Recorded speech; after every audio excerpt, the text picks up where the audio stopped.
Hello everyone. तर आज आहे आपल्या कोकण ट्रिपचा डे 3. आज आम्ही थांबलो होतो एकदम युनिक अशा रिसॉर्टमध्ये, झोरबा रिसॉर्ट.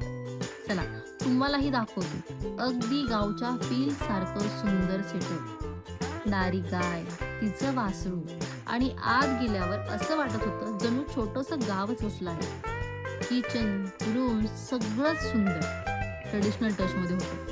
सगळ्यात खास म्हणजे स्वामींचं दर्शन. विविध संतांच्या मूर्त्या होत्या. खूप शांत आणि पॉझिटिव्ह वाईब्स जाणवत होते. किट्टूने पण मस्त स्वामींचं दर्शन घेतलं आणि आम्ही सगळ्यांनी समुद्र किनाऱ्यावर जायचं ठरवलं. बाय द वे, त्यानंतर आम्ही किट्टू सोबत खूप सारे फोटोज व्हिडिओज घेतले. किट्टू सोबत मम्मा डॅडाचे मुवमेंट्स आणि त्यांचे सेपरेट पण खूप क्यूट क्लिक्स घेतले. आणि किट्टू आणि त्याचे ऋषी काका, अरे काय बॉन्डिंग. दोघे एकमेकात इतके रमले होते की बघतच राहावंसं वाटत होतं. समुद्र किनारा एकदम शांत, निवांत आणि 0 क्राऊड. थोडा वेळ एन्जॉय करून आम्ही परत रिसॉर्टला आलो. मस्त जेवलो आणि आराम केला. पुढच्या दिवशी सकाळी फ्रेश मॉर्निंग वाईब्स. मी आणि ऋषी बीचवर गेलो. एकदम perfect spot of videos and photos आणि अजिबात क्राऊड नाही.